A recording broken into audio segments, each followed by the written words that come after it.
السلام علیکم، welcome to my YouTube channel horror nights. امید ہے آپ سب لوگ خیر خیریت سے ہوں گے اور اللہ تعالیٰ آپ سب لوگوں کو خوش و خرم آباد رکھے۔ آج جو میں آپ لوگوں کے لیے اسٹوری لے کر آئی ہوں وہ اسٹوری ایک پرانی لائبریری کی ہے، تو چلتے ہیں اس اسٹوری کی جانب۔ پرانی لائبریری کا راز۔ کراچی کے ایک پرانے علاقے میں ایک لائبریری تھی جو برٹش دور کی تھی۔ دن کے وقت وہاں اسکول کے اسٹوڈنٹس اور ریسرچرز آتے تھے، لیکن شام ڈھلتے ہی لائبریری بند کر دی جاتی تھی۔ کہتے ہیں اس لائبریری کے بیسمنٹ میں ایک ریسٹرکٹڈ سیکشن ہے جہاں 50 سال سے کسی کو نہیں بھیجا گیا ہے۔ لوگوں کا کہنا ہے کہ وہاں کچھ ایسی کتابیں رکھی ہیں جو انسانوں نے نہیں لکھی، ان پہ کچھ خون کے نشان، عجیب سے سیمبلز اور ایسی انون زبانیں جسے ہم نہیں جانتے۔ فیضان ایک یونیورسٹی اسٹوڈنٹ تھا جو ریسرچ کے لیے لائبریری روز آتا تھا۔ ایک رات اس نے دیکھا کہ لائبریرین نے بیسمنٹ کا تالا کھولا اور اندر گیا۔ فیضان چھپکے سے اس کے پیچھے پیچھے چلا گیا۔ بیسمنٹ میں فیضان نے جاتے ہی دیکھا وہاں بہت اندھیرا تھا اور ہوا میں ایک عجیب سی بدبو سی تھی، جیسے پرانے کپڑے گیلے ہو کر سڑ گئے ہوں۔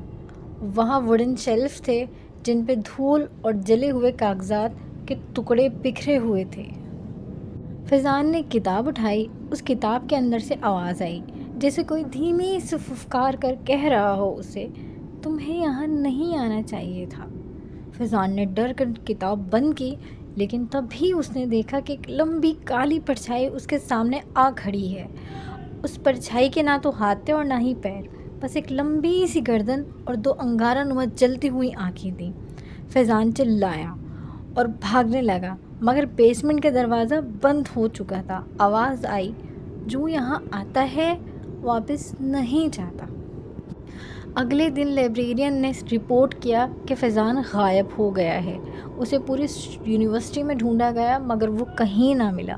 لوگوں کو لگا کہ وہ مسنگ ہے، لیکن لائبریری کے بیسمنٹ میں اس کے چھوٹے چھوٹے خون کے نشانات اور اس کے پھٹے ہوئے شرٹ کے کچھ ذرات بھی وہاں موجود ملے، اور ایک کتاب ملی جس پہ لکھا تھا نئی روح شامل ہو گئی۔ آج بھی جو لائبریری کے بیسمنٹ کے پاس جاتا ہے اسے رات کے وقت فیضان کی چیخیں سنائی دیتی ہیں۔